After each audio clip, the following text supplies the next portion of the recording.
tes cek. Cek tes. Subhanallah. Tes subhanallah alhamdulillah.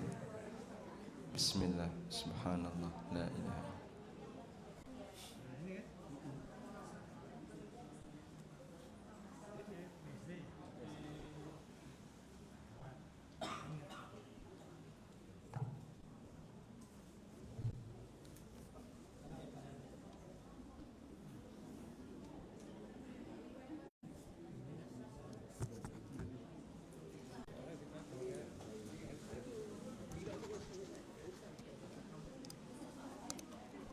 Cek. Kita mulai ya. Assalamualaikum warahmatullahi wabarakatuh. Bismillah. Walhamdulillah. Assalatu wassalamu ala rasulillah wa ala alihi wa sahbihi wa mawala. Wala hawla wala quwata illa billah. Amma ba'du. Alhamdulillah. Tidak akan pernah bosan lisan kita ucapkan kalimat mulia ini kehadiran Allah Subhanahu wa Ta'ala. Segala nikmat karunia-Nya yang telah banyak diberi pada kita semua, nikmat Islam, nikmat iman, nikmat sehat, sehingga kita bisa melangkahkan kaki kita untuk berkumpul di dalam majelis yang mulia ini. Salawat dan salam kita curahkan pada junjungan Nabi kita Muhammad sallallahu alaihi wasallam, pada keluarganya, sahabatnya, serta umat pengikutnya hingga yaumil akhir. Bapak Ibu yang dirahmati Allah, berkumpulnya umat muslim di dalam suatu majelis merupakan suatu kewajiban agar belajar menimba ilmu agama berlandaskan Al-Quran dan Sunnah yang akan mengajak kebaikan menuju surganya Allah Jalla Jalaluhu. Dan atas izin Allah Subhanahu wa Ta'ala telah hadir di tengah kita Ustadz Amin Nurbaiz Hafizahullah Ta'ala yang akan memberikan sebagian ilmunya pada kita semua. Semoga Allah Ta'ala merahmati dan menjaga kesehatan Ustadz berserta keluarga dan timnya insya Allah. Dan di kesempatan yang baik ini insya Allah Ustadz akan menyampaikan kajian yang bertema umur kedua. Udah pada pegang bukunya semua? Alhamdulillah kalau udah dapat bukunya semua.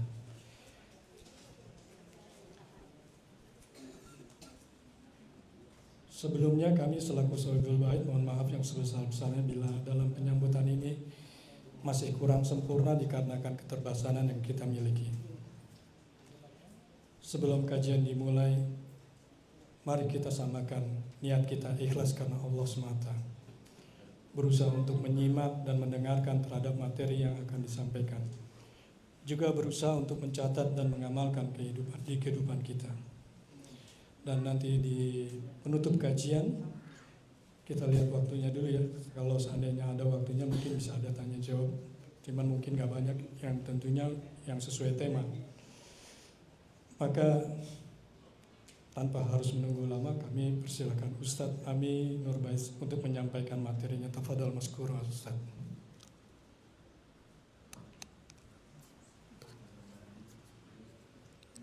Assalamualaikum warahmatullahi wabarakatuh. Alhamdulillah wassalatu wassalamu ala Rasulillah wa ala alihi wa sahbihi wa mawalah. Wa ashhadu an la ilaha illallah wahdahu la syarika lah wa ashhadu anna Muhammadan abduhu wa rasuluh salawatu rabbi wa salamu alaihi wa ala alihi wa ashabihi wa man sara ala nahjihi wa stanna bi sunnatihi ila yaumil qiyamah. Alhamdulillah, puji syukur kita haturkan kehadirat Allah Azza wa Jal di Jumat yang indah ini, di waktu sore yang ini merupakan waktu yang mustajab untuk berdoa. Kita bareng-bareng untuk belajar di rumah Pak Hermawan Pak Herwan sekeluarga. Semoga Allah Subhanahu wa Ta'ala memberikan keberkahan bagi beliau dan keluarganya. Dan semoga nanti kita bisa mendapatkan ilmu yang bermanfaat yang bisa kita aplikasikan dalam kehidupan nyata. Kita mau belajar umur yang kedua, mengacu kepada buku yang saya tulis. Dan buku ini sebenarnya dulu niatnya nulis ini sebagai penjelasan tentang fikih wakaf. Makanya di bagian akhir dari buku ini saya cantumkan lebih detail berkaitan dengan fikih wakaf. Tapi pengantar untuk memberikan motivasi bagi kaum muslimin agar mereka mau melakukan wakaf, kita berikan terlebih dahulu satu penjelasan berkaitan dengan pentingnya umur yang kedua. Apa yang dimaksud dengan umur yang kedua? Umur di mana kita bisa mendapatkan pahala yang terus mengalir walaupun kita sudah meninggal dunia.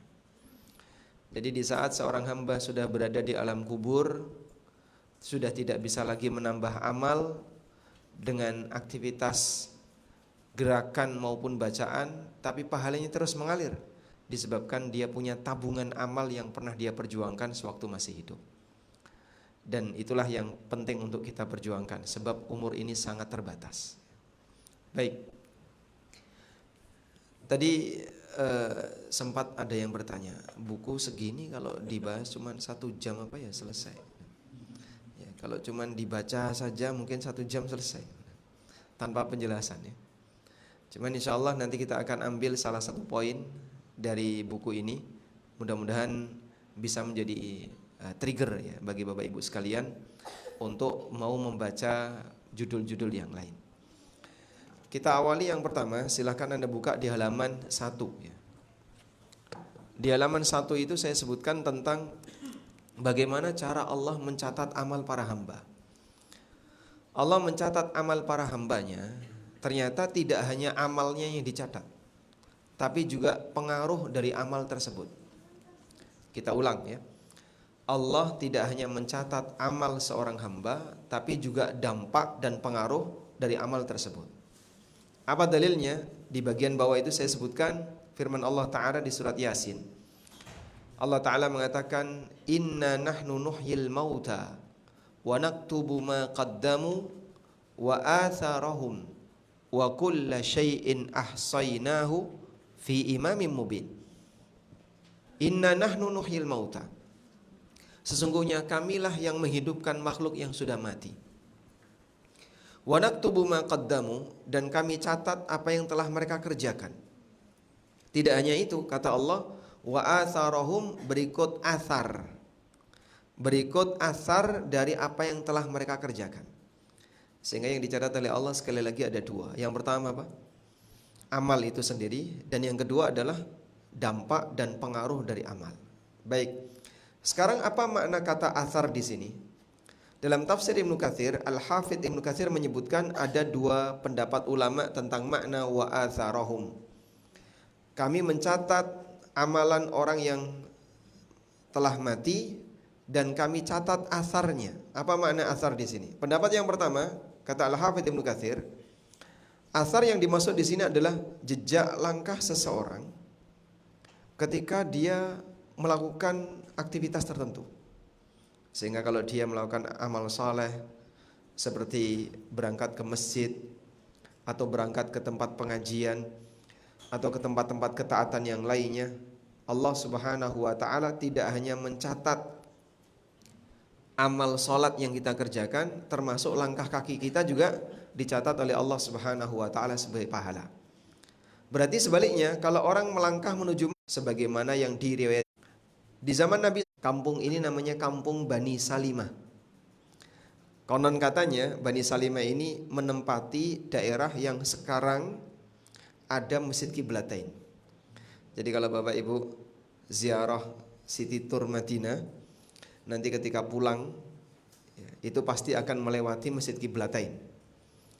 Nah, di masjid inilah atau di kampung inilah Bani Salimah itu tinggal. Tapi mereka ingin dekat dengan Masjid Nabawi. Nah, setelah mendengar kabar itu, Rasulullah SAW mengasih arahan. Ya Bani Salimah, diyarakum tuktabu atharukum. Diyarakum tuktabu atharukum. Wahai Bani Salimah, jauhnya rumah kalian akan dicatat langkah kaki kalian. Sehingga walaupun kalian itu jauh, kalian tidak perlu pindah. Langkah kaki kalian yang banyak menuju masjid tidak disia-siakan oleh Allah Ta'ala. Dari sini kalau ke masjid jalan kaki berapa kilo, Pak? Ada sekilo nggak? Kurang lebih sekilo. Masya Allah. Masjid Kiblatain sampai Masjid Nabawi ya kurang lebih mungkin 3 kilo. Dan dulu mereka jalan kaki sebelum ada Masjid Kiblatain yang sekarang ditempati. Baik. Selanjutnya, dari sinilah kita mendapatkan pelajaran bahwa Allah tidak menyia-nyiakan amal hamba, usaha apapun yang dilakukan oleh hamba untuk berbuat taat sampai langkah kakinya itu dicatat sebagai pahala. Maka tidak ada ruginya ketika ada orang misalnya umroh, hotelnya jauh. Hotelnya jauh terus kenapa? Ya jauh. Justru ketika hotelnya jauh, Anda banyak melakukan langkah kaki dan itu akan semakin menambah pahala. Yang kedua, makna dari athar dalam ayat ini adalah pengaruh dari amal yang kita kerjakan. Artinya Allah Subhanahu wa ta'ala akan mencatat bentuk amal yang dikerjakan oleh manusia dan juga pengaruhnya. Jika amal itu memberikan pengaruh yang baik, maka akan menambah pahala, dan sebaliknya kalau amal itu memberikan pengaruh yang buruk, akan semakin menambah dosa. Dalam sebuah hadis dari Jabir bin Abdullah, Nabi SAW bersabda, "Man sanna fil islami sunnatan hasanah." Lihat di halaman 3. Barang siapa yang mengawali, memprakarsai amalan baik dalam Islam, fa'umila biha ba'da, kemudian dikerjakan setelahnya, kata Nabi SAW, kutiba lahu mithlu ajri man amila biha, maka dicatat untuknya seperti pahala orang yang mengamalkan apa yang dia ajarkan. Masya Allah. Makanya kalau kita memprakarsai kebaikan di sebuah masyarakat, misal di kampung ini Pak gak pernah ada kegiatan kajian misalnya, atau di kampung ini tidak pernah ada kegiatan sholat jamaah, tapi karena pengaruh 1-2 orang sehingga kegiatan kajian atau sholat jamaah di kampung ini jadi lebih aktif, yang lain pada ikutan, maka yang pertama tadi mendapatkan pahala dari amal yang dia lakukan plus semua orang yang mengikutinya. Makanya jadi pionir kebaikan itu pahalanya tidak pernah putus sepanjang apa yang dia ajarkan terus diamalkan oleh orang lain. Sebaliknya, wa man sanna fil islami sunnatan sayyi'ah, siapa yang memprakarsai keburukan dalam Islam, fa umila biha ba'da, lalu dikerjakan oleh orang setelahnya, ditiru oleh orang lain, kutiba alaihi mithlu wizri man amila biha, maka dicatat untuknya seperti dosa setiap orang yang mengamalkan perbuatan maksiat itu, wala yanqusu min auzarihim syai'un, tanpa mengurangi dosa mereka sedikit pun. Sehingga di sini memberikan ancaman bagi orang yang pertama kali memprakarsai keburukan lalu ditiru oleh orang lain, maka dosanya bertumpuk-tumpuk. Semakin banyak yang meniru, makin banyak dosa yang akan dia tanggung. Nah, dari sinilah ada orang yang tanya, kalau ada wanita membuka auratnya lalu dilihat oleh lelaki dan dinikmati oleh lelaki itu, yang kurban itu yang mana? Yang lelaki atau perempuan, Pak?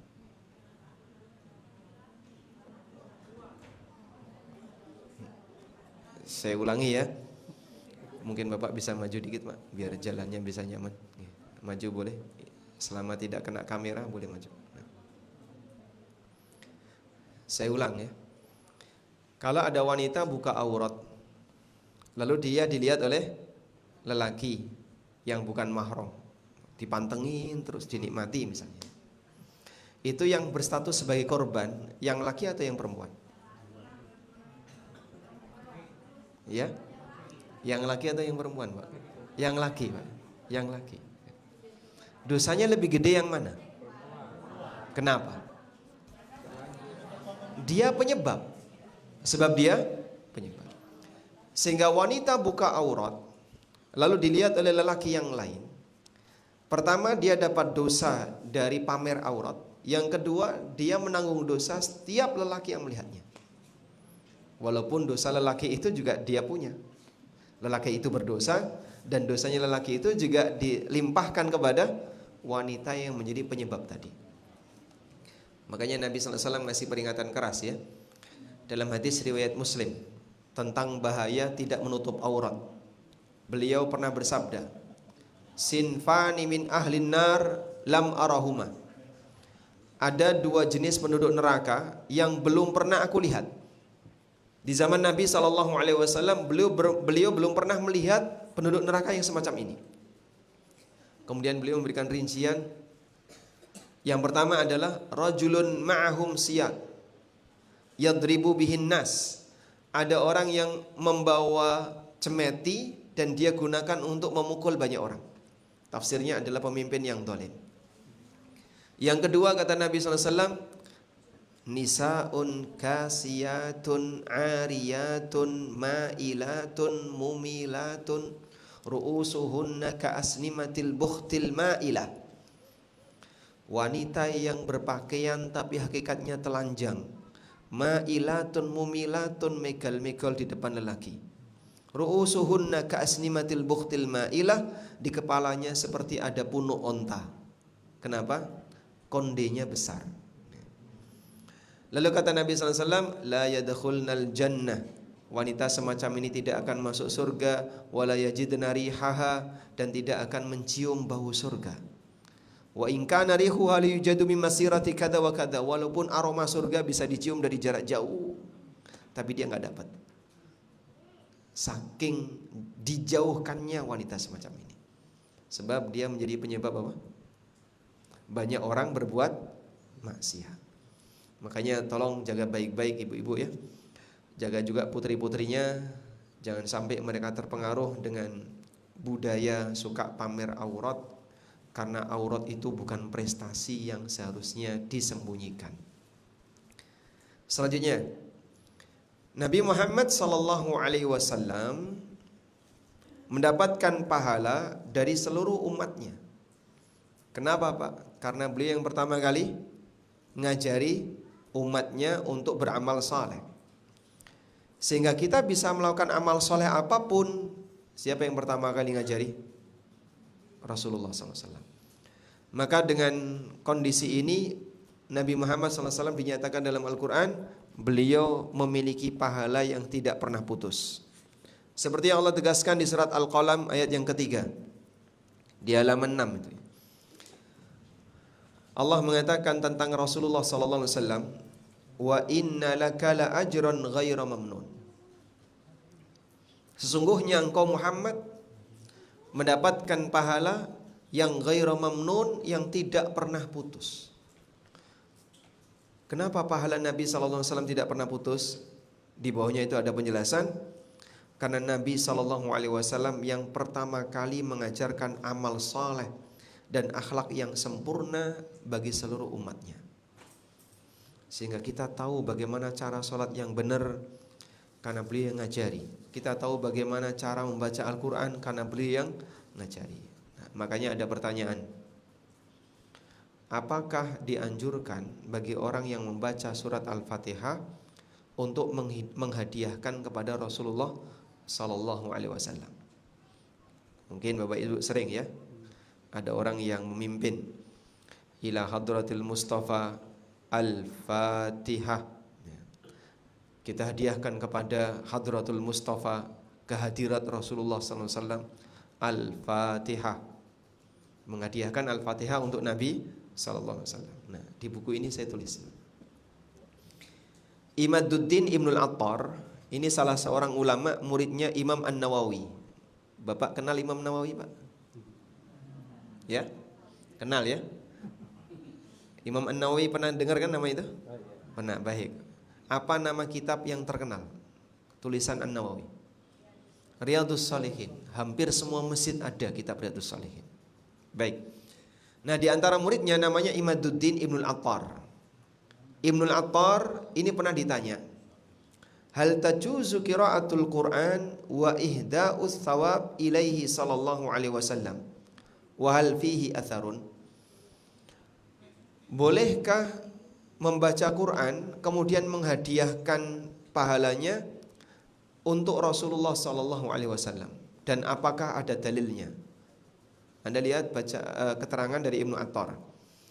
Jawaban dari Ibnu Atthar, amma qiraatul Qur'anil aziz famin afdhalil qurubat.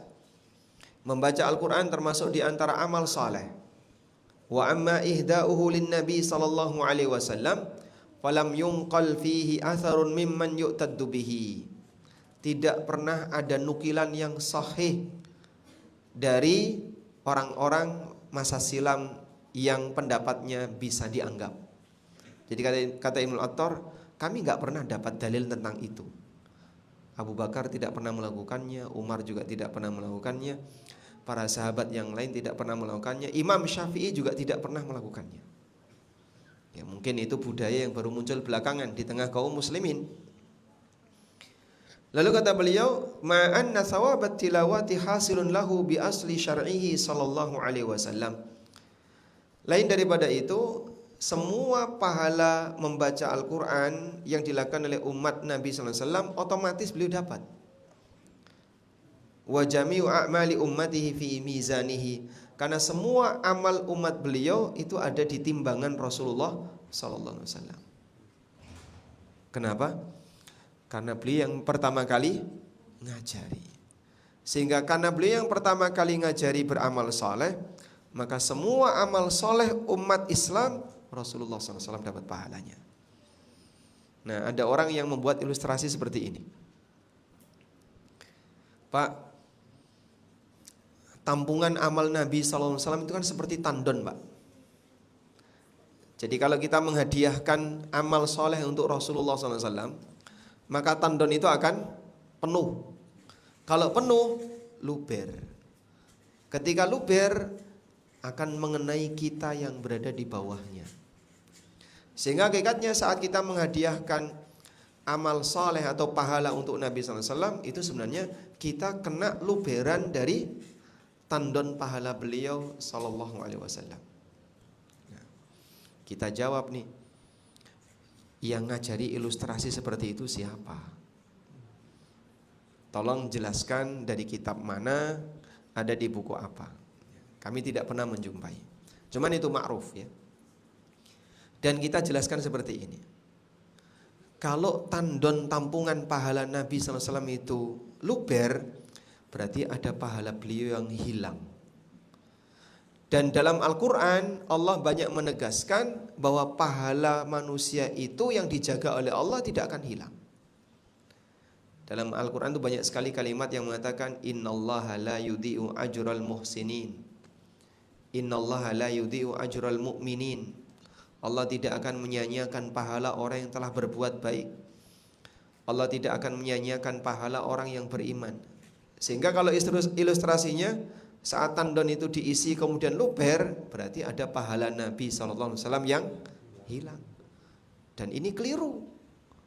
Karena nggak mungkin ada pahala Rasulullah SAW yang hilang. Ya, makanya dari keterangan Ibnu Atthar tadi, yang merupakan muridnya An-Nawawi, kita kalau membaca surat Al-Fatihah, surat apapun dari Al-Quran, walaupun tidak Anda hadiahkan, otomatis sudah sampai kepada Rasulullah SAW. Karena apa? Beliau yang pertama kali ngajari. Makanya disinilah arti penting dari sebuah pendidikan. Saat Anda mengajarkan kepada anak Anda pendidikan-pendidikan yang baik, lalu kemudian sampai dewasa, pendidikan dari orang tuanya itu diamalkan, maka orang tuanya akan terus mendapatkan pahala yang mengalir walaupun sudah meninggal. Baik, ini sedikit pengantar. Langsung saya ajak Bapak Ibu sekalian untuk menuju halaman 43. Cepat toh Pak ya? Langsung halaman 43 ya. Kita mau bahas 10 amal yang tidak terputus pahalanya. 10 amalan yang tidak terputus pahalanya. Sudah? Bagian dari kemurahan yang diberikan oleh Allah Subhanahu wa taala kepada umat Muhammad sallallahu alaihi wasallam. Mereka masih bisa mendapatkan pahala yang terus mengalir walaupun mereka sudah meninggal dunia. Para penghuni kubur telah terputus dari kesempatan mereka untuk melakukan amal saleh. Mereka hanya bisa menunggu hari hisab yang tidak diketahui hasilnya. Saat di alam kubur mereka berada dalam kesepian, hanya ditemani oleh amalnya ketika di dunia. Amal itu akan datang sebagai apa? Amal yang pernah dikerjakan oleh manusia akan datang sebagai berubah wujud jadi manusia. Jadi pada saat Allah Subhanahu wa taala mengembalikan arwah ke jasad di alam kubur, mereka dalam keadaan kesepian. Tidak ada siapapun yang menemani, didatangi oleh dua malaikat yang kata Nabi SAW, azraqani aswadan, hitam kebiruan.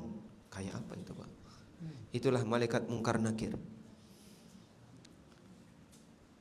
Wa yujallisanihi, kemudian malaikat itu mendudukkan mayat ini. Apa enggak mentok Pak? Kan kuburan itu sempit. Yang kamu lihat itu kuburan. Sedangkan ini kejadiannya di alam kubur. Alam kubur dengan kuburan sama atau beda Pak? Beda. Sehingga yang kata Nabi SAW, kuburan manusia itu akan dihimpit, kemudian setelah itu dibuka, hatta takhtalifa adla'uhu, sampai tulang-tulang rusuk yang sekarang rapi berada di samping kanan kiri berserakan. Lalu setelah itu dibuka oleh Allah, sehingga setiap orang akan mengalami himpitan kuburan kemudian dibuka.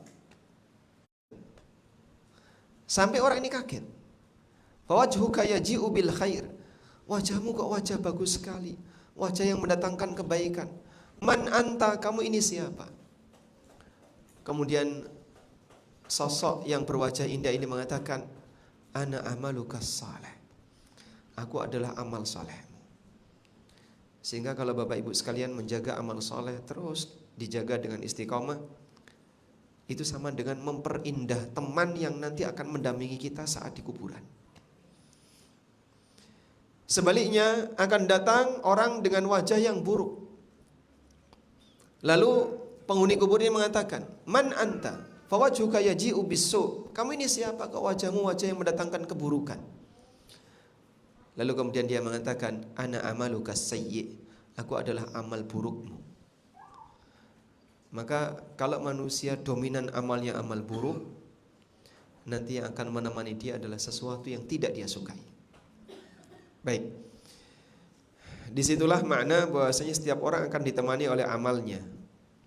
Dalam suasana demikian, ada beberapa amalan yang pahalanya akan terus mengalir. Jasad mereka bersemayam dengan tenang di alam kubur, namun balasan pahala mereka tidak berhenti. Pahala mereka terus berdatangan, padahal mereka telah terdiam dalam kuburnya, menunggu datangnya kiamat. Dan ini sebuah pensiunan yang sangat indah, di mana yang bersangkutan sudah tidak lagi beramal, tapi pahalanya terus berdatangan. Nah, sekarang kita akan lihat seperti apa 10 amalan yang pahalanya terus mengalir itu. Sebelumnya saya akan bacakan hadisnya. Nanti silahkan Bapak Ibu hitung ya, betul nggak jumlahnya ada 10. Ada 3 hadis yang saya cantumkan di sini. Hadis yang pertama dari Abu Hurairah radhiyallahu anhu, Nabi SAW bersabda, idza matal insan inqata'a anhu amaluhu illa min thalatha. Apabila manusia mati maka seluruh amalnya akan terputus kecuali 3 amal. Illa min sadaqatin jariyah. Pertama sedekah jariyah, au ilmin yuntafa'u bihi, yang kedua ilmu yang bermanfaat, au waladin saleh yad'ulah, yang ketiga anak saleh yang mendoakan. Baik, hadis ini mungkin sudah sering didengar dan sebagian jamaah sudah hafal. Sekarang kita beralih ke hadis yang kedua. Hadis dari Anas bin Malik radhiyallahu anhu. Rasulullah sallallahu alaihi wasallam bersabda, sab'un yajri lil 'abdi ujurahun. Ada 7 amalan yang terus mengalir pahalanya bagi hamba mim ba'di mautihi, walaupun dia sudah meninggal, wa huwa fi qabrihi, dan dia ada di alam kuburnya. Lalu dirinci oleh Rasulullah sallallahu alaihi wasallam. Pertama, man 'allama ilman, orang yang mengajarkan ilmu.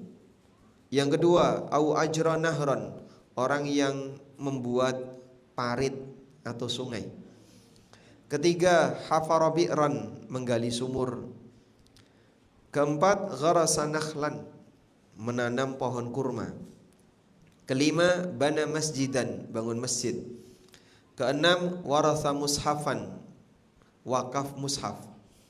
Ketujuh, taraka waladan yastaghfiru lahu ba'da mautihi, dia meninggalkan anak yang memohonkan ampunan untuknya setelah dia meninggal. Sudah? Ada berapa? 7.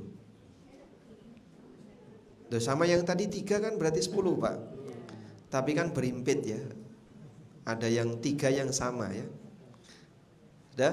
Sekarang kita beralih ke hadis ketiga. Hadis dari Abu Hurairah radhiyallahu anhu, Nabi SAW bersabda, Inna mimma yalhaqul mu'mina min amalihi wa hasanatihi ba'da mautihi. Di antara amalan yang akan menyusul seorang mukmin setelah dia mati adalah ilman 'allamahu wa nasyarah, ilmu yang dia sebarkan. Wa waladan salihan tarakah, anak soleh yang dia tinggalkan. Wa mushafan warrathah, Quran yang dia wakafkan. Au masjidan bana, atau masjid yang dia bangun. Au baitan libni sabilin, atau rumah untuk ibnu sabil. Banahu yang dia bangun. Au nahran ajrahu, atau sungai yang dia alirkan. Au sadaqatan akhrajaha min malihi fi sihhatihi wa hayati, atau sedekah yang dia keluarkan dari hartanya ketika dia masih sehat, yalhaquhu min ba'di mautihi, yang akan menyusulnya setelah dia mati. Baik, sudah 3 hadis ya. Sekarang fokus di 3 hadis itu. Coba kita akan hitung 10 amalan yang pahalanya terus mengalir. 1, sedekah jariah. 2, ilmu yang bermanfaat. 3, anak soleh yang mendoakan orang tua. 4, sama, mengajarkan ilmu agama ya, berarti ilmu yang bermanfaat tadi. Yang keempat, membuat sumur. Yang kelima, membangun masjid. 6, tanam kurma, wakaf mushaf, mengalirkan sungai. 8, membuat rumah untuk ibnu sabil. 1 lagi Pak, yang ke-10, jihad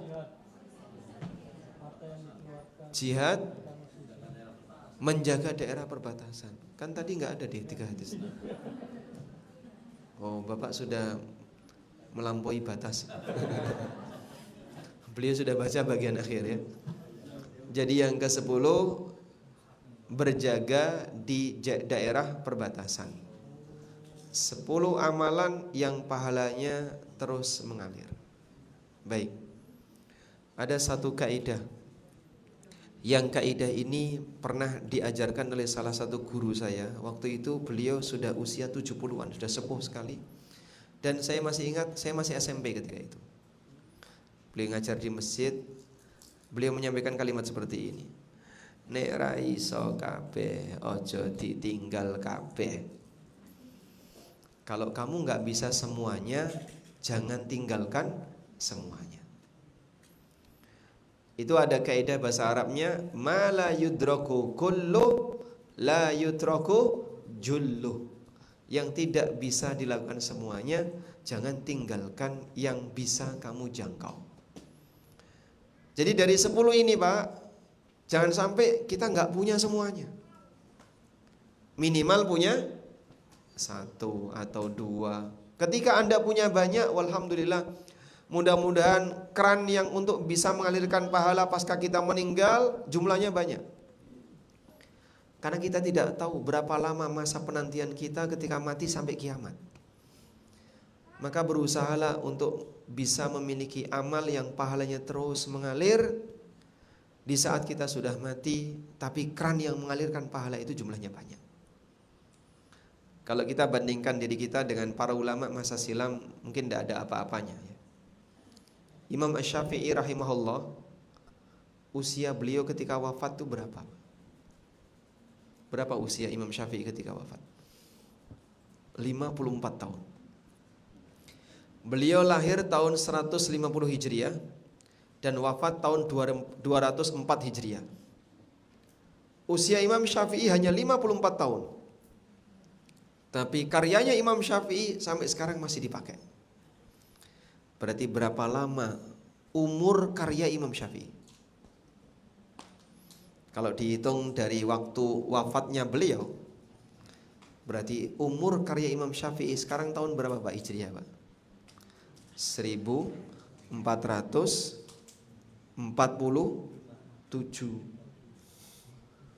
1447 Hijriah.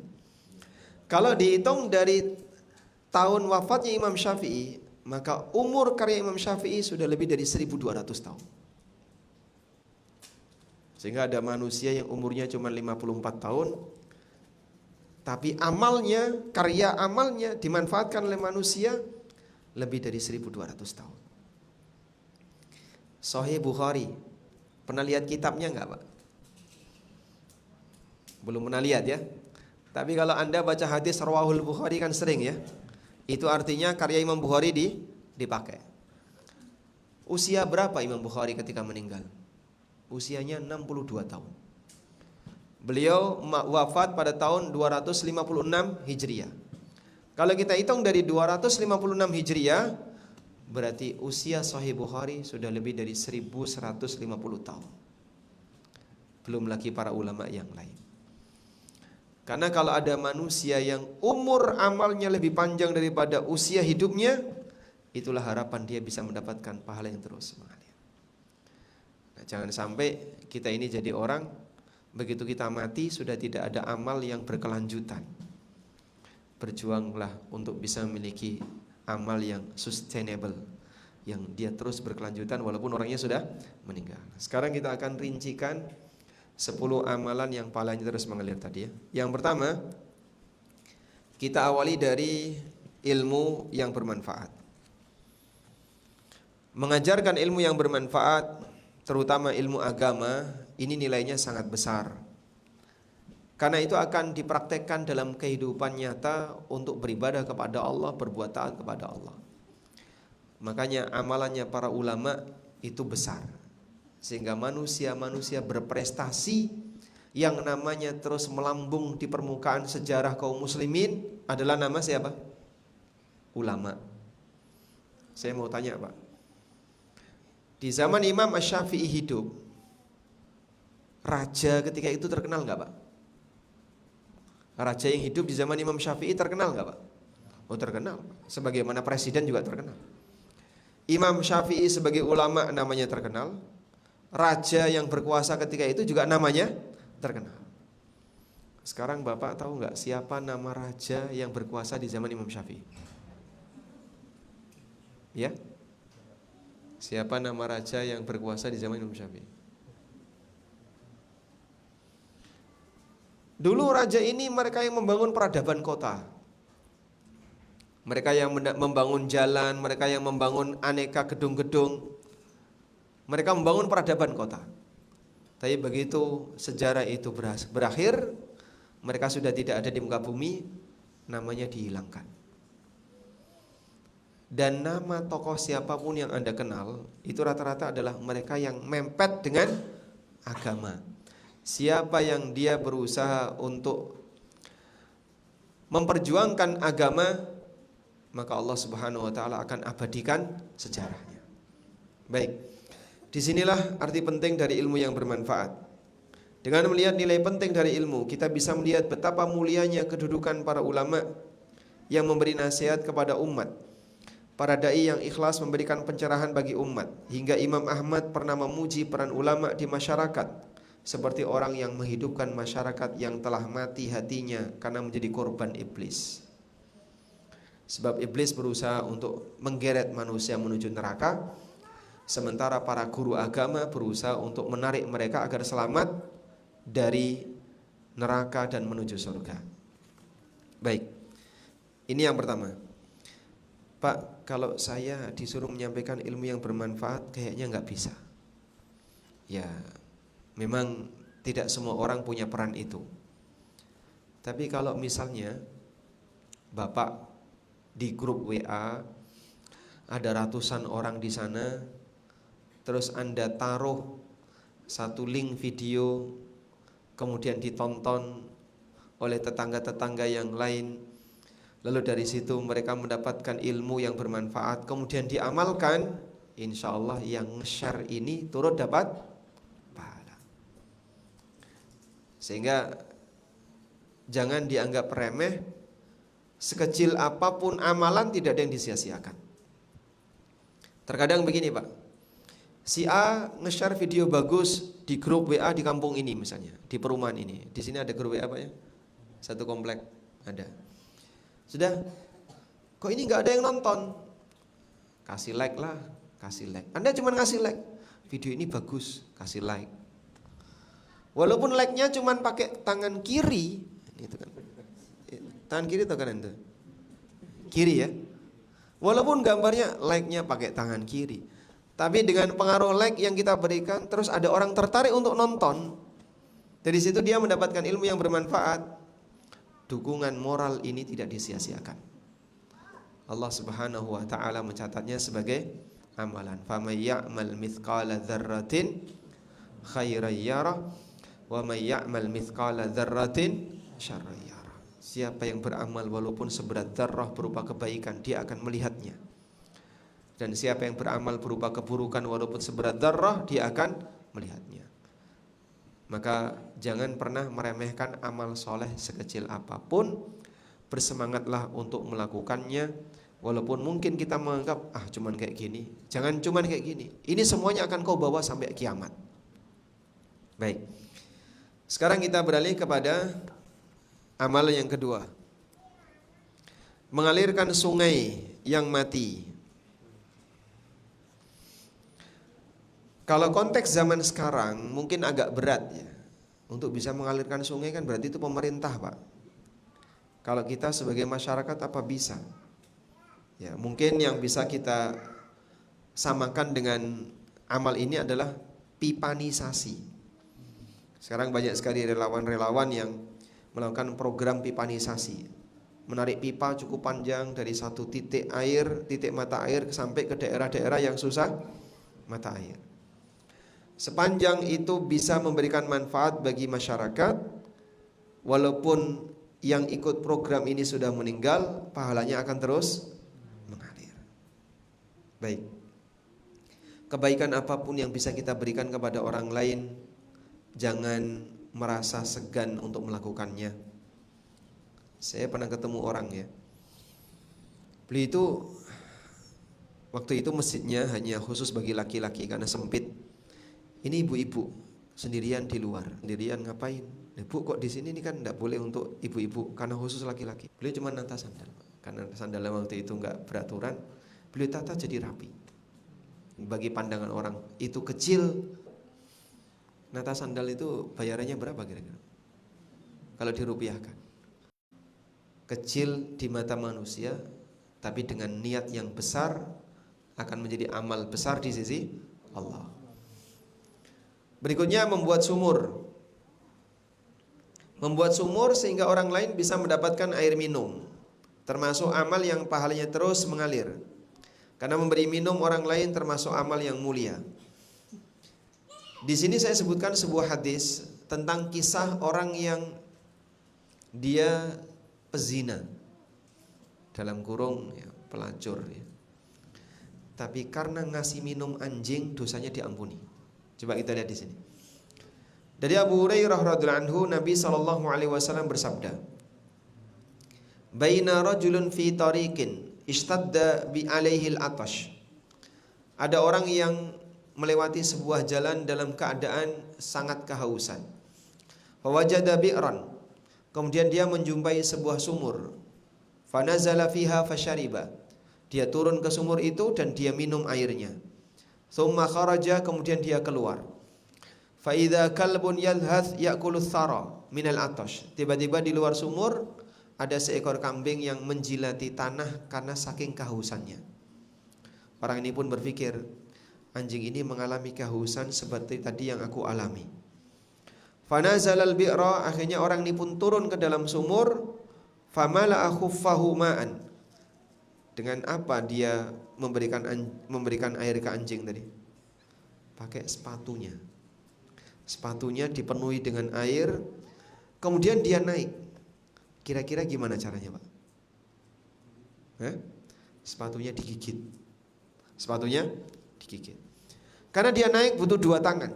Sampai berhasil dia naik, lalu air tadi diserahkan ke anjing tersebut. Apa kata Nabi SAW? Fasyakarallahu lahu faghafaralah. Allah berterima kasih kepadanya, lalu Allah Subhanahu wa taala mengampuni dosanya. Padahal apa ini? Memberi minum anjing. Dosa zina hilang karena memberi minum anjing. Ini bukan berarti meremehkan dosa ya. Cuman amal kebaikan orang lain berupa ngasih minum anjing saja diberi balasan oleh Allah seperti ini, apalagi yang diberi minum adalah manusia. Makanya kalau misalnya ada saudara kita yang sekarang di Sumatera, di Aceh, yang sedang dilanda bencana, sampai mereka kelaparan, bahkan ada yang meninggal dunia karena kelaparan, yang berhasil untuk menjangkau daerah dalam sehingga prioritas memberikan bantuan kepada yang di dalam, walaupun usahanya besar, Pak itu kan biayanya mahal Pak. Ya sudah tidak apa-apa, yang penting menyelamatkan nyawa saudara saya yang ada di dalam. Insya Allah nilai pahalanya sangat besar. Baik, kita lanjutkan. Berikutnya menanam pohon kurma. Kenapa pohon kurma? Karena usia pohon kurma umumnya panjang. Sehingga Nabi SAW menyebut menanam pohon kurma sebab usianya panjang. Berarti apakah terbatas pada kurma Pak? Tidak. Kalau konteks di tempat kita, pohon yang usianya panjang dan bisa menghasilkan sumber bahan makanan. Kelapa, contohnya ya. Durian termasuk enggak? Usia durian itu berapa lama Pak? Kalau buahnya kan enggak sampai setengah jam. Kalau pohon durian lama ya, termasuk pohon yang usianya panjang. Di dataran pegunungan Jogja bagian barat ya, di daerah Kulon Progo, itu ada satu kampung produsen durian. Jadi kita orang-orang Jogja kalau mau cari durian dengan harga yang murah, jumlah yang banyak, datang ke situ. Nah mereka itu cerita, kami ini ditinggali oleh orang-orang tua kami dulu. Mereka nanam durian dulu, sekarang mereka sudah meninggal, akhirnya anaknya yang menikmati. Itulah contoh orang yang dia menanam sesuatu, tapi dia tidak menikmati hasilnya, dan hasilnya dinikmati oleh orang lain. Terus gimana Pak? Dia mendapatkan pahala. Anda lihat di sini, sebagian orang terkadang merasa malas untuk menanam pohon karena merasa nanti saya tidak bisa menikmati. Lihat di halaman 54. Dari Anas bin Malik radhiyallahu anhu, Nabi SAW pernah bersabda, "Ma min muslimin yaghrisu gharsan." Apabila ada seorang muslim yang menanam pohon, au yazra'u zar'an, atau menanam tanaman apapun, fayakulu minhu tayrun au insanun au bahimatun, lalu dimakan oleh burung atau dimakan oleh tetangganya atau oleh binatang yang lain, illa kana lahu bihi sadaqah, maka itu akan menjadi sedekah bagi pemiliknya. Masya Allah. Padahal yang menumbuhkan siapa? Allah. Dia cuman pasang bibit, tinggal. Ada orang punya lahan kosong di daerah Depok, rumahnya Jakarta. Itu Pak, lahan kosongnya dikasih mangga atau apalah Pak. Ah buat apa Mas? Saya tanami mangga juga paling habis sama tetangga. Nanti kalau saya tanam mangga paling juga habis sama kelelawar, dimakan codot. Sehingga dia malas untuk nanam sesuatu. Alasannya apa? Alasannya apa Pak? Gak bisa menikmati. Karena dia merasa tidak bisa menikmati, akhirnya gak diapa-apain, gak ditanami. Ini keliru. Anda kalau nanam sesuatu di situ dan menghasilkan, kalaupun dimakan codot, dimakan kelelawar, dimakan apa, dapat apa? Pahala. Karena dinilai oleh Nabi sallallahu alaihi wasallam sebagai sedekah. Baik. Di tempat kami di Jogja, studio ANB itu studio yang mewah, Pak. Mepet sawah. Tetangga-tetangga kami itu para petani, dan mereka kalau sudah padi itu sudah kematak itu sudah keluar berasnya, keluar gabah ya. Itu kan dikasih tali, kemudian ada embreng-embreng itu. Keronceng. Nah, tujuannya apa? Ngusir burung. Saya sempat usul ke tetangga-tetangga kami, cobalah dibiarin sajalah biar dimakan burung jadi sedekah. Wah, gak kebagian, Pak. Masa sampai habis? Bisa habis itu. Masya Allah, itulah sedekah yang dipercepat. Karena mungkin kalau dia panen dia gak sedekah, maka Allah Subhanahu wa ta'ala sudah mengambil sedekah duluan melalui pasukan burung. Jadi burung itu bisa makan berkilo-kilo kalau tidak ditungguin. Baik. Berikutnya yang kelima, bangun masjid sebagai tempat yang paling dicintai oleh Allah. Sebagaimana yang disabdakan Nabi sallallahu alaihi wasallam, "Ahabbul biladi ilallahi masajiduha wa abghadul biladi ilallahi aswaquha." Tempat yang paling dicintai oleh Allah adalah masjidnya, dan yang paling dibenci oleh Allah adalah pasarnya. Maka kalau punya kesempatan, Pak, untuk bisa bangun masjid, jangan disia-siakan. Di daerah tertentu mungkin itu cukup sulit perizinan, tapi di daerah yang lain cukup mudah. Nah, tadi sempat ada obrolan ya. Dari sini ke masjid kan cukup jauh ya. Di sini ada berapa RW, Pak? 2 RW. Masjidnya berapa, Pak? Nggak kurang, Pak. Nggak kejauhan. Terutama yang dari daerah sini. Ini paling ujung ini. Paling ujung. Misalnya bikin musola, Pak. Caranya gimana? Depan itu ada plakat itu depan. Dijual. Jadi mungkin kita tidak harus nunggu fasum, tanah pemberian dari developer atau apa. Ada nggak rumah kosong yang kira-kira sudah tidak difungsikan kemudian dijual? Ada, Pak. Bisa nggak dinego dengan harga miring, harga masjid? Kalau bisa, alhamdulillah. Sudah, tinggal nanti renovasi dikit, jadilah musola.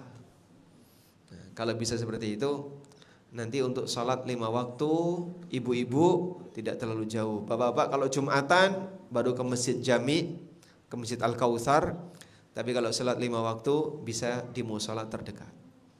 Itu hanya usul ya, Pak. Usul ya. Apakah nanti terlaksana atau tidak, wallahu a'lam. Pak Ustadz, yang usul mikul, Pak Ustadz. Baik, insyaallah saya siap mikul kalau memang dibutuhkan. Nanti kita carikan dana bareng-bareng kalau dibutuhkan ya. Asal nanti Anda bisa ngukur efisiensinya. Kira-kira jamaah di sini ada nggak? Kalau ada, kemudian Anda buat, selama itu bermanfaat, insya Allah akan jadi tabungan pahala. Baik, lanjut. Yang ke-6, wakaf mushaf Al-Quran. Mewakafkan atau menghadiahkan Al-Quran berarti memberi fasilitas orang lain untuk mendapatkan pahala sebanyak huruf yang dibaca dalam Al-Quran. Sebab Allah memberi pahala bagi orang yang membaca Al-Quran tiap huruf 10 pahala. Sehingga kalau Anda membaca Alif Lam Mim dapat berapa pahala? 30. Anda membaca Bismillah dapat berapa pahala? Ba, Alif, Sin, Mim 40. Allah 40, 80 pahala. Masya Allah. Hanya dengan membaca Bismillah. Sehingga siapa yang wakaf Quran berarti dia memberi kesempatan bagi kaum muslimin untuk mendapatkan pahala per huruf 10 pahala. Dan itu hanya berlaku bagi membaca Al-Quran. Baik. Cuman di sini ada sedikit pertimbangan. Kalau saya wakaf Quran tapi nggak pernah dibaca, terus gimana itu Pak? Ya nganggur, tidak menghasilkan pahala per huruf tadi. Karena kan sekarang banyak sekali Al-Quran ya, jumlah Qurannya lebih banyak daripada jumlah pembacanya. Ada sebagian Quran yang tersimpan di masjid yang dibaca setahun sekali. Di sini ada nggak Pak? Ada, setahun sekali. Pas Ramadan, Masya Allah. Itu pun masih ditambah. Aku mau wakaf Quran, nggak kepake Pak. Yang sudah lama aja nggak dipakai, apalagi Quran Bapak yang baru. Nah, tapi mungkin mereka lebih senang yang baru. Yang mereka senang yang baru tapi dibaca setahun sekali. Makanya kalau mau wakaf Quran, Anda bisa pertimbangkan berikan kepada santri tahfidz Quran, insya Allah kepake Pak. Sehingga santri tahfidz mana yang butuh ini, baik saya kasih seluruh Qurannya, kamu pakai ini ya, jangan pakai yang lain. Boleh. Itulah nilai yang besar dari wakaf Quran. Baik. Bisa nggak Pak wakaf buku yang lain?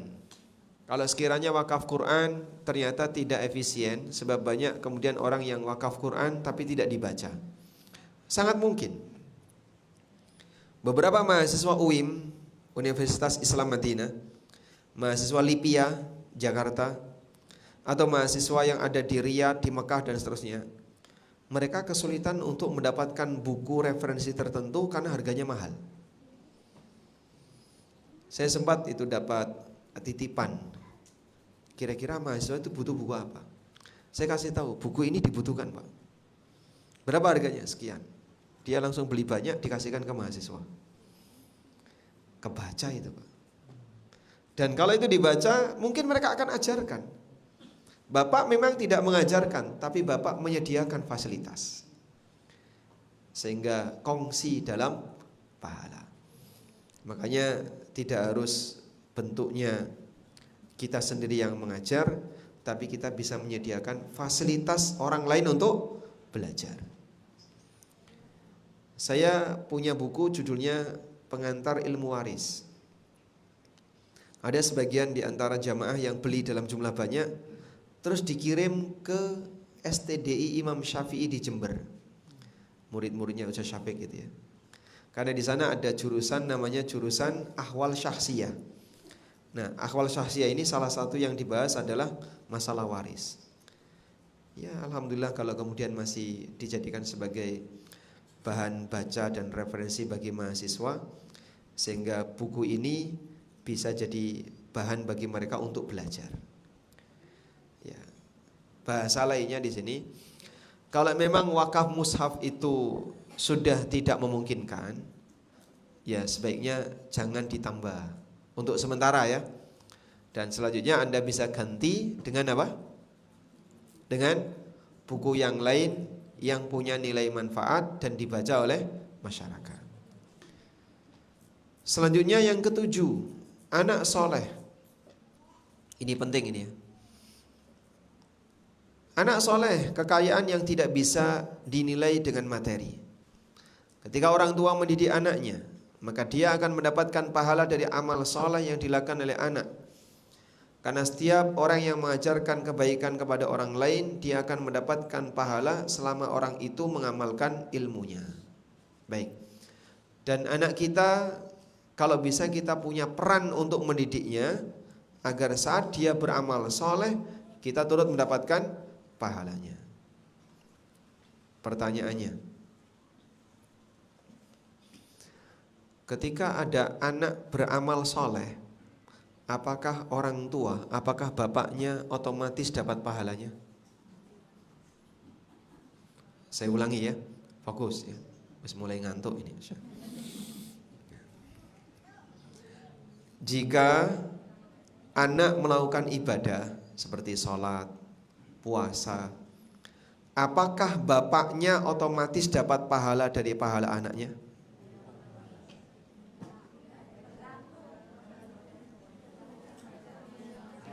Tergantung. Mati nah tergantung. Tergantung apa? Ikut mengajarkan atau tidak. Makanya kalau orang tua sama sekali nggak punya peran dalam pendidikan anak, kemudian anak itu beramal soleh, mungkin dia nggak dapat apa-apa. Ada seorang lelaki menikahi wanita, begitu istrinya hamil, tinggal pergi. Ngilang sampai bertahun-tahun, hingga anaknya ini besar, dewasa. Ketika anaknya dewasa, jadi ustadz. Misalnya ya, saat anak ini beramal soleh, apakah bapaknya dapat pahala? Nah, dia nggak punya peran apa-apa ya, nggak dapat pahala. Makanya saya tanya ya, bapak-bapak ada nggak anaknya yang mondok? Anaknya yang mondok ada Pak? Mondok di mana Pak? Di Al-Jabar, di Bogor, Al-Azhar. Oh, di Kairo, Masya Allah. Bapak lebih senang mana? Anaknya dibiayai sendiri atau dapat beasiswa? Tricky. Dua-duanya senang Pak. Dua-duanya senang. Lebih senang yang mana Pak? Membiayai sendiri atau dapat beasiswa? Kalau bisa sendiri-sendiri. Kalau bisa sendiri-sendiri. Iya. Kenyataannya senang beasiswa ya. Jadi rata-rata orang tua kalau ditanya, Anda lebih senang mana? Membiayai sendiri atau anaknya dapat beasiswa? Wah, kalau bisa dapat beasiswa Pak. Kalau bisa dari TK sampai lulus S3 itu beasiswa semua. Lah terus peran kamu apa? Ngajari nggak ikut? Itu kan dititipkan sama orang. Dititipkan ke pondok, ya, dititipkan ke pesantren. Dia sudah nggak ikut ngajari, yang ngajari ustadznya. Biayai juga nggak ikut. Sudah nggak keluar duitnya, nggak keluar tenaganya untuk mendidik. Perannya itu apa? Padahal ini anakmu. Itu sama dengan kita memberikan proyek amal untuk orang lain, sementara kita sendiri tidak ikut terlibat. Padahal sebenarnya kamu yang lebih berwenang kepada anakmu. Dan mohon maaf Bapak Ibu yang kami hormati ya, pondok apapun yang Anda kenal, pondok apa yang Bapak kenal di Jawa ini yang paling terkenal Pak? Pondok Gontor, apalagi Al-Irsyad, mana lagi? Imam Bukhari misalnya, dan yang lainnya. Semuanya punya masalah sama Pak, SPP nunggak Pak. Itu ada yang sampai miliaran, ada yang puluhan juta, ratusan juta, tergantung jumlah santrinya. Karena banyak sekali wali santri yang bayarnya nanti SPP nunggak. Sekolah-sekolah SD itu juga banyak. Itu kemana orang tuanya? Ya mereka mau keluar duit itu heman, males dia, berat rasanya. Sudah nggak ikut terlibat mendidik anak, nggak ikut terlibat membiayai pendidikan anak. Dia mau terlibat dalam hal apa? Ini duit, kalau dia sendiri tidak gunakan untuk kegiatan pendidikan, pasti akan habis untuk kegiatan yang lain. Ada kajian di mana? Di sini. Bukunya gratis. Wah, pada datang. Gratis ya. Suruh bayar bukunya. Males nanti. Masa kajian kok bayar? Bayar buku untuk biaya pendidikan kamu sendiri gitu. Itu pun ada yang sebagian apa Pak? Malas keluar duit. Padahal itu untuk biaya kebutuhan dia belajar. Kalau gratisan seneng, begitu suruh bayar berat. Ini tadi gratis atau bayar? Oh gratis, Masya Allah. Nah ini memang sudah menjadi program tuan rumah ya, agar jadi amal bagi beliau. Maka amanahnya adalah tolong bagi bapak ibu yang sudah dapat, ajarkan kepada yang lain. Sanggup?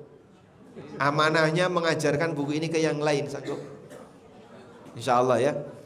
Mungkin Anda bisa buat status, misalnya setengah halaman Anda posting di medsos, dibaca oleh orang lain. Insya Allah semoga nanti ilmunya semakin menyebar. Baik. Sekarang kita beralih ke yang ke-8. Yang ke-8, wakaf rumah singgah untuk musafir. Ini peluang amal yang mungkin kurang banyak dilirik orang. Saya ulang ya. Wakaf rumah singgah untuk musafir. Ceritanya begini Pak. Di Jogja itu ada rumah sakit daerah, sebagaimana di kota-kota yang lain juga punya rumah sakit daerah. Ada orang pelosok, dia sakit tertentu mau berobat di rumah sakit daerah, di RSUD. Berangkat dari pelosok sampai kota itu butuh waktu 3 jam. Setelah sampai di kota, dia nungguin dokternya 3 jam. Sehingga dia nunggu saja 6 jam. Diperiksa sama dokter 15 menit. Baik Pak, silahkan Bapak pulang dulu. Besok lagi datang lagi. Masya Allah.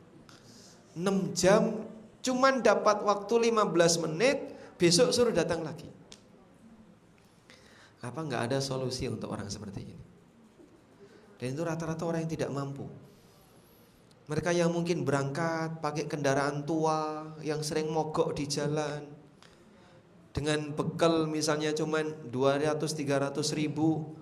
Begitu sampai di lokasi 3 jam dia masih ngantri, diperiksa sama dokternya 15 menit, suruh balik besok lagi Pak ya, kontrol lagi Pak. Kira-kira solusi apa yang tepat untuk orang ini Pak? Nah, kita sediakan rumah singgah. Di Depok ada Pak, rumah sakit daerah. Rumah ya? Ada ya? Baik, rumah singgah sekitar itu ada enggak? Belum. Orang kadang sibuk misalnya, pokoknya masjidnya harus dibuat sangat indah, biayanya mahal. Tapi yang dibutuhkan oleh umat kadang malah disia-siakan. Ini efisiensi amal kurang maksimal.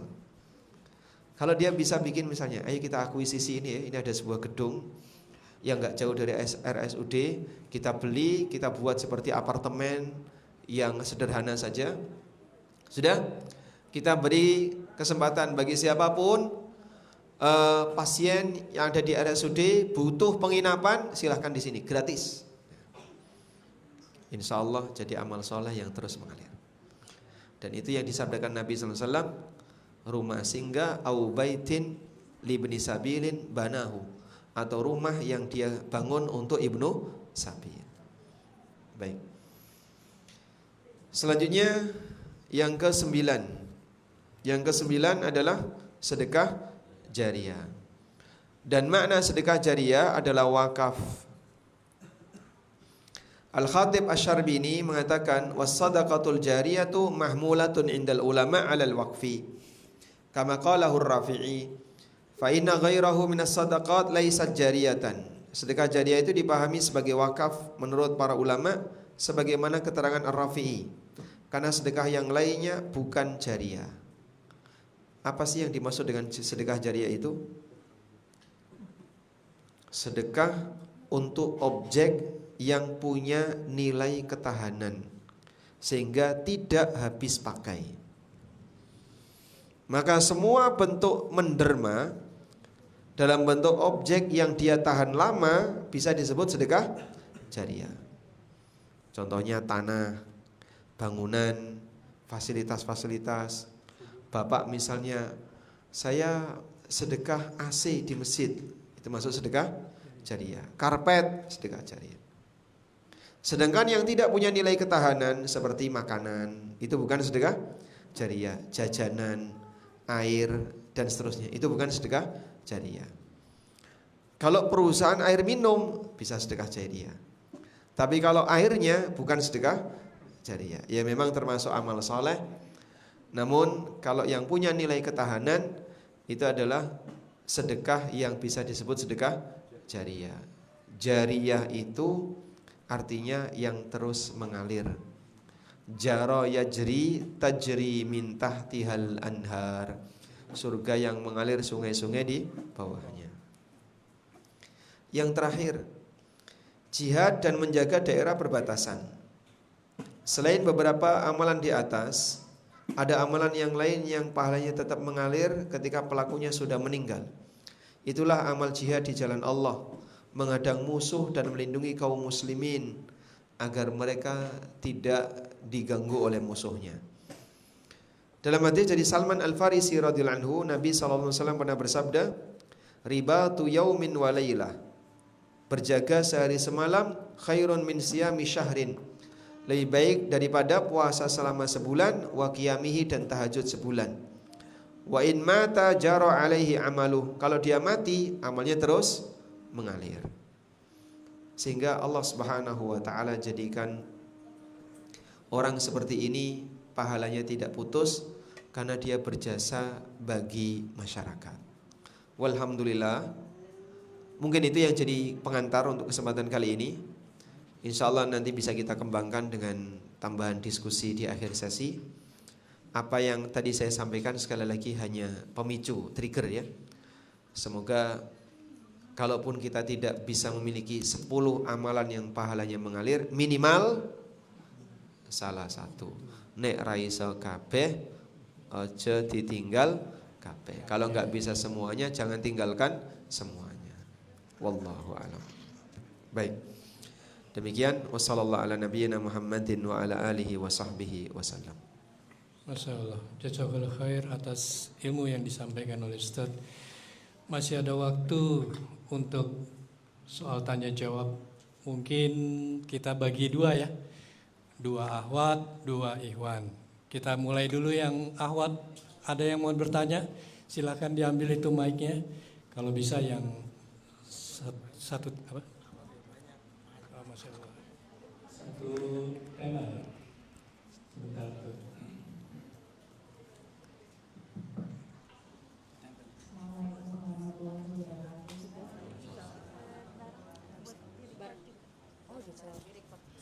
Baik, saya ingin bertanya Ustaz terkait dengan yang awal-awal tadi Ustaz kemukakan terkait amalan yang nanti kita akan bawa di hari nanti ya Ustaz. Saya mau tanya Ustaz, kalau semisal nih ada perhitungan amalnya, bagaimana Ustaz hisapnya?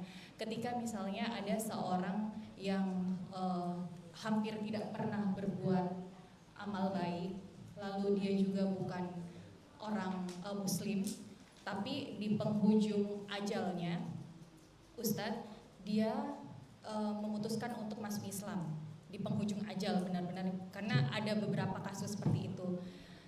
Nah, kalau kata beberapa ustadz kan kalau mu'alaf atau orang yang baru masuk Islam itu kan dihitung dari 0 apa sih amalannya. Apakah yang perbuatan-perbuatan yang misalnya perbuatan buruknya dulu itu betul-betul tidak diperhitungkan sama sekali, benar-benar dimulai dari 0 atau bagaimana Ustadz? Kalau semisal seperti itu, misalnya dia langsung meninggal pas dia udah mau masuk, sudah masuk Islam, lalu dia berpulang, apakah tidak diperhitungkan sama sekali atau bagaimana Ustadz? Itu pertanyaan pertama. Lalu pertanyaan kedua terkait dengan amal jariah. Tadi kan ada beberapa yang Ustadz sebutkan, wakaf Al-Quran, dan tadi Ustadz katakan bahwa terkadang sudah tidak ini lagi karena terkait dengan banyaknya orang pembaca Quran dan Al-Quran yang menganggur. Lalu bagaimana misal kita ganti dengan yang berhubungan dengan masjid atau musolah, kita ganti dengan mukena atau sajadah. Apakah itu termasuk amal jariah yang akan mengalir di hari nanti? Terima kasih Ustaz. Assalamualaikum warahmatullahi wabarakatuh. Waalaikumsalam warahmatullahi wabarakatuh. Baik. Pernyataan bahwa kalau orang kafir masuk Islam itu dimulai dari 0, mungkin ini tidak tepat ya. Jadi orang kafir sebelum dia masuk Islam, dia akan melakukan aktivitas. Aktivitas itu ada yang baik, ada yang buruk. Ketika dia masuk Islam, maka aktivitas buruknya hilang, sedangkan aktivitas baiknya jadi pahala. Rasulullah SAW pernah mengatakan, Al-Islamu yajubbu ma kana qablah. Islam itu menutupi kesalahan yang dilakukan sebelumnya. Sehingga non-muslim yang dulu waktu dia masih kafir sering mabuk-mabukan, sering berzina, ngambil harta orang, bertindak jahat kepada orang lain. Begitu dia masuk Islam, reset, 0 semuanya. Langsung ke reset, 0 dosa. Al-Islamu yajubbu ma kana qablah. Karena Islam itu menghapus dosa di masa silam. sedangkan amal solehnya berubah jadi pahala. Sebagaimana yang disabdakan Nabi SAW, beliau pernah mengatakan kepada sahabat Amr ibn al-As, aslamta ma'ama aslafta minal khair. Kau masuk Islam bersama dengan amal baik yang dulu pernah kau kerjakan. Masya Allah, inilah pemurahnya Allah. Sehingga pemurahnya Allah Subhanahu wa ta'ala, non muslim, namanya manusia kan pernah berbuat baik, pernah berbuat buruk ya. Dia mungkin pernah berbakti kepada orang tua, dia mungkin pernah ngasih makan orang lain, dia mungkin pernah membantu orang lain, walaupun dia orang jahat, tapi pernah berbuat baik. Maka saat dia masuk Islam, amal jahatnya terhapus, amal baiknya jadi pahala. Sehingga tidak dimulai dari nol, tapi dimulai dari plus. Plus berapa? Sebab yang dosa itu hilang, yang amal soleh langsung berubah jadi pahala. Ada beberapa orang kafir yang dulu pernah membunuh sahabat. Bahkan di antara sahabat yang dicintai Nabi SAW, yaitu Hamzah. Hamzah ini apanya Rasulullah SAW? Paman. Nabi SAW sangat mencintai Hamzah. Tapi Hamzah dibunuh oleh seorang manusia yang namanya Al-Wasi. Pada waktu Al-Wasi masih kafir. Lalu ketika selesai Fathu Mekah, Al-Wasi ini masuk Islam, menyatakan masuk Islam. Tapi Nabi SAW terngiang Hamzah, sehingga kalau melihat wajah Al-Wasi, yang teringat wajah Hamzah. Akhirnya diterima Islamnya, tapi Al-Wasi diminta untuk tidak mendekat. Sebab Rasulullah SAW menjaga perasaan beliau agar tidak terngiang dengan wajah pamannya. Maka beliau minta Al-Wasi untuk menjauh. Bukan karena beliau benci kepada Al-Wasi, tapi Nabi SAW tidak menghukum Al-Wasi, tidak mengkisos Al-Wasi, karena peristiwa pembunuhan itu ketika kapan? Al-Wasi masih kafir, dalam situasi perang. Makanya tidak diperhitungkan. Wallahu a'lam. Kemudian yang kedua, apa tadi? Oh baik. Memang seperti itu ya. Jadi saat Anda beramal, Anda perhatikan kira-kira efisien enggak ini kalau dilakukan. Kalau sekiranya tidak efisien, Anda bisa gantikan ke yang lain. Bapak Jumatan ketemu dengan masjid, takmir mengumumkan, alhamdulillah saldo sampai hari ini terkumpul 730 juta. Berarti kalau Bapak masukkan kotak infak di situ, ini yang sudah ngantri masih panjang 730 juta belum kepake. Duit Bapak baru masuk. Kecuali kalau misalnya masjid itu mau persiapan renovasi atau apa yang butuh biaya banyak. Kalau seperti ini berarti sebaiknya Bapak cari masjid yang lain. Sehingga cari misalnya saldo Jumat pekan ini minus 10 juta. Nah, ini masjid butuh uang, langsung Anda taruh, kepake sudah. Demikianlah cara untuk mengukur efisiensi dalam beramal.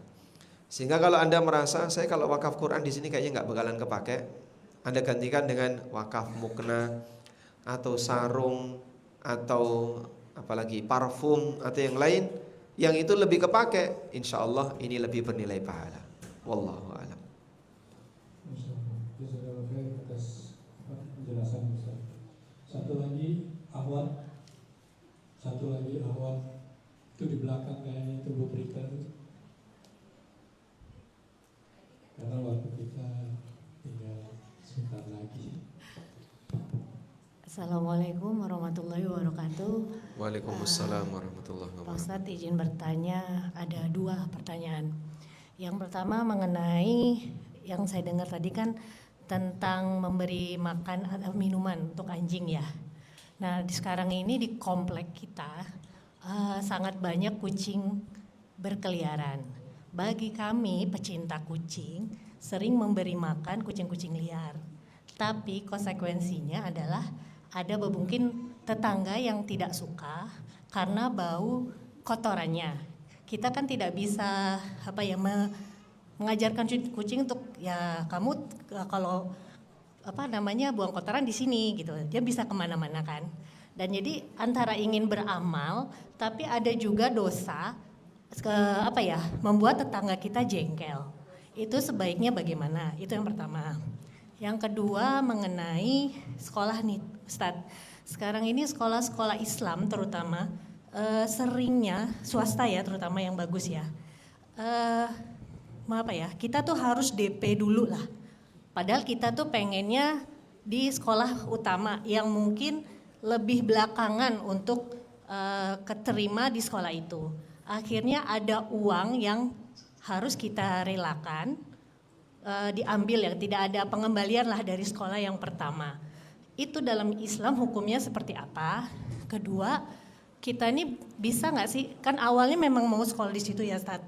Bukan ingin amal jariah memberikan biaya pendidikan. Tapi karena sudah diambil dengan konsekuensi tidak dikembalikan, apakah itu menjadi amal jariah bagi kita gitu sebagai orang tua? Itu aja Ustadz, terima kasih. Wassalamualaikum warahmatullahi wabarakatuh. Waalaikumsalam warahmatullahi wabarakatuh.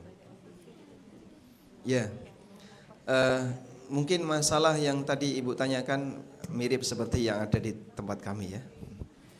Jadi ada kucing liar, kalau kita kasih makan, cuman nanti kita punya PR, dia buang air sembarangan.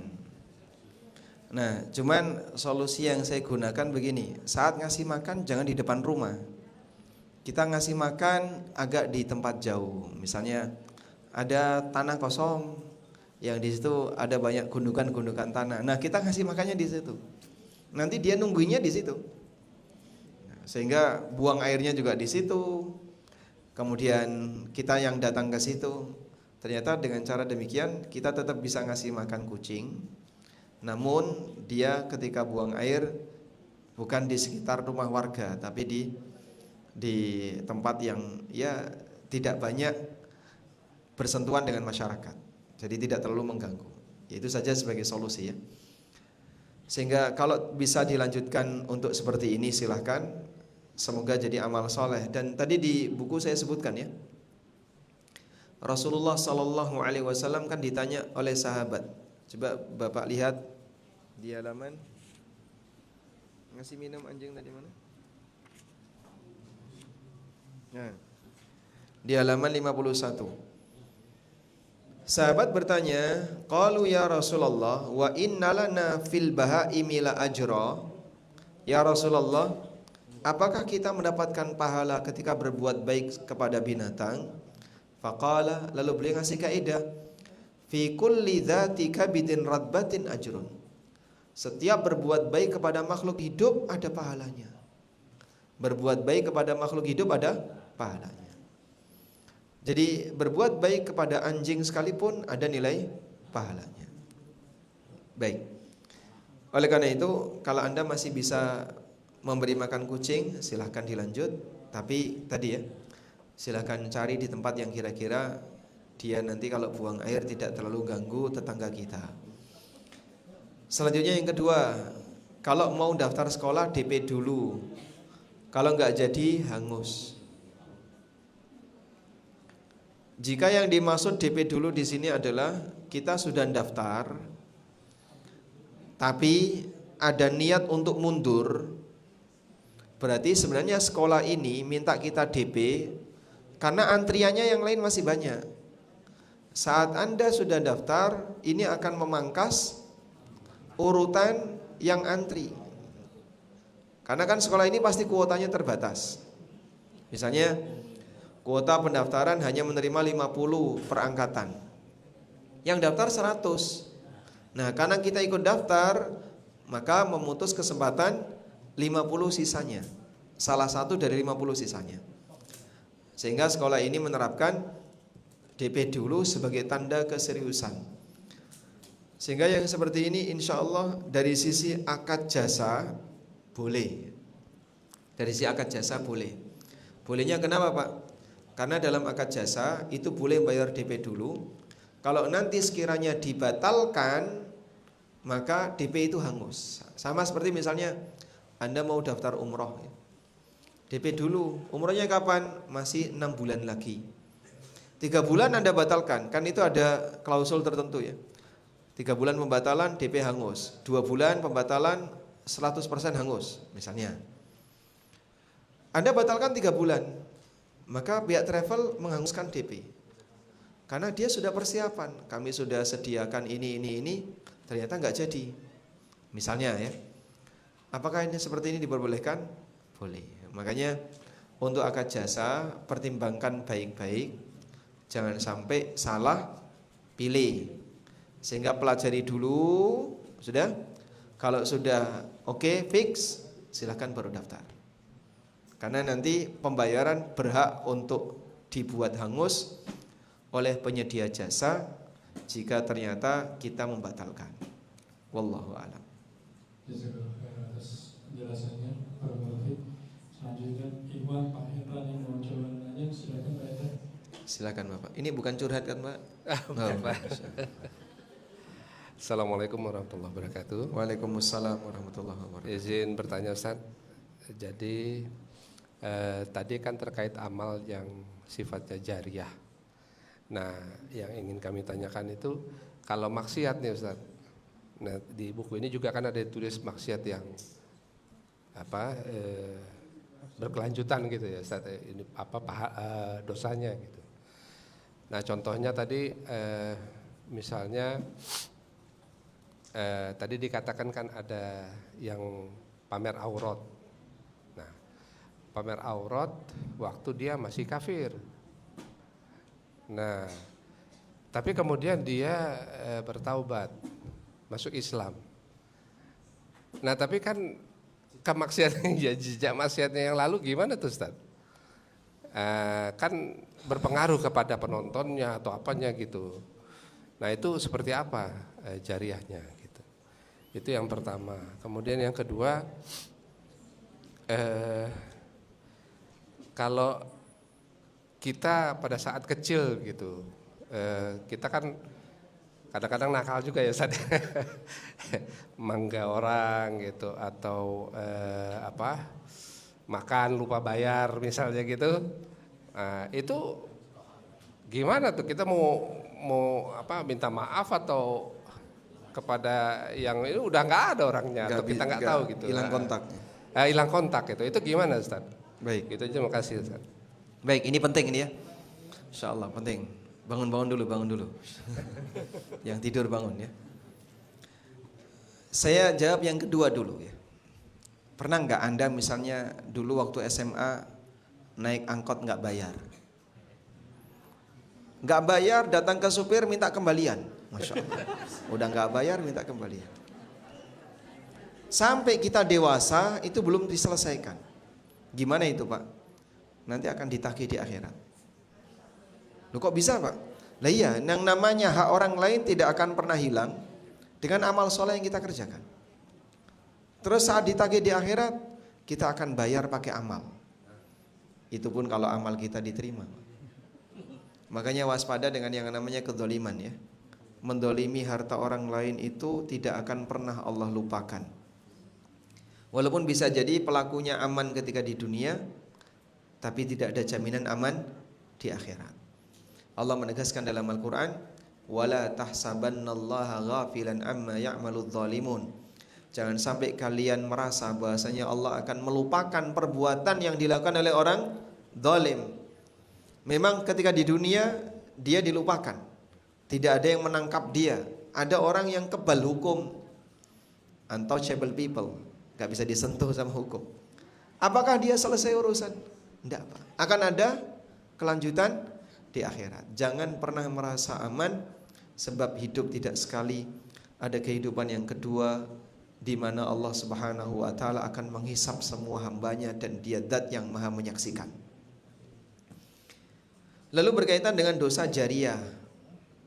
Kalau kita punya dosa jariah, apa yang harus kita lakukan? Contohnya kayak tadi ya, non muslim pernah pamer aurat. Kalau zaman dulu tidak ada jejak digital, belakangan ada banyak jejak digital, sehingga orangnya sudah tobat, tapi videonya nyebar kemana-mana. Gimana itu? Allah Subhanahu wa taala menjelaskan dalam Al-Quran, tobat itu ada dua. Satu, untuk dosa yang pengaruhnya hanya dia. Yang kedua, dosa yang pengaruhnya masyarakat luas atau orang lain. Untuk dosa yang pengaruhnya hanya pribadi dia, misalnya minum khamr, orang lain kan nggak dapat dampak buruknya, cukup tobat pribadi. Tapi kalau ada jenis yang kedua, dosa yang orang lain dapat pengaruh buruknya. Dulu saya Pak sering joget-joget di sini, terus diupload, buka-buka aurat, atau saya ngajak orang untuk transaksi riba. Korban saya transaksi riba itu banyak sekali Pak. Sekarang saya tobat dari riba. Anda punya kewajiban menjelaskan. Illal ladzina tabu wa aslahu wa bayyanu. Kecuali orang yang taubat, memperbaiki diri, wa bayyanu, dan dia menjelaskan. Jadi dia deklarasi di masyarakat. Aku sudah taubat dari kesalahanku ini. Dan aku minta kepada semuanya agar video ini dibersihkan. Aku tidak ridho kalau sampai ada yang masih menyebarkan video ini atau menyimpan video ini. Satu misalnya. Atau dia menyampaikan kepada para kliennya, dulu saya ngajak kamu untuk transaksi riba, sekarang aku taubat, kamu tinggalkan riba. Pendeta-pendeta Yahudi dulu diperintahkan oleh Allah untuk seperti itu. Gara-gara kalian banyak orang yang tidak mau mengikuti Nabi Muhammad SAW. Maka taubatmu adalah jelaskan kepada mereka kalau Muhammad yang benar. Ya. Makanya bagi orang yang berada dalam lingkaran kemaksiatan dan dia terlibat sehingga maksiat itu ditunaikan atau dilanjutkan oleh generasi setelahnya, dia punya kewajiban untuk menjelaskan. Saya pernah bilang ya kepada para ASN, tolong diwaspadai. ASN gimana Pak? Kan itu ada Pak, pelanggaran seperti ini udah biasa Mas. Dari dulu-dulu juga kayak gitu. Perjalanan dinas fiktif, rapat fiktif, kemudian apa lagi, aneka anggaran-anggaran fiktif dan seterusnya. Terus bagi-bagi duit. Tapi aku kan sudah pensiun Pak. Itu memang dulu pernah aku lakukan. Tapi Pak, dulu Bapak dalam satu rangkaian rantai itu Pak. Bapak di salah satu rantai ini. Mata rantai ini ada Bapak di situ. Kalau dulu Bapak terlibat, walaupun sekarang Anda sudah keluar, tapi budaya itu tetap dilanjutkan oleh junior-juniornya sampai tidak tahu sampai kapan. Walaupun dia sudah pensiun, dosa jariahnya belum hilang. Dan ini cukup banyak terjadi. Makanya kalau Bapak tidak mau bagian dari rantai itu, ya harus dengan tegas, saya nggak mau ikut. Setelah keluar, jelaskan. Saya nggak ridho kalau budaya seperti ini tetap ada di kantor tempat peninggalan saya waktu dulu saya kerja. Nah, dengan demikian kita melepas rantai dosa yang terus mengalir. Wallahu a'lam. Masya Allah, jazakallah khair atas penjelasan dari Ustadz. Sepertinya waktu kita udah selesai ya, karena sudah memasuki 5:30. Mungkin kita tutup aja kajian kita hari ini dengan membaca doa kafaratul majelis. Subhanakallah wa bihamdika, asyhadu an la ilaha illa anta, astaghfiruka wa atubu ilaik. Bapak Ibu, di depan ada soto Makassar, silakan, bundanya sudah menyediakan di depan. Selamat menikmati. Alhamdulillah.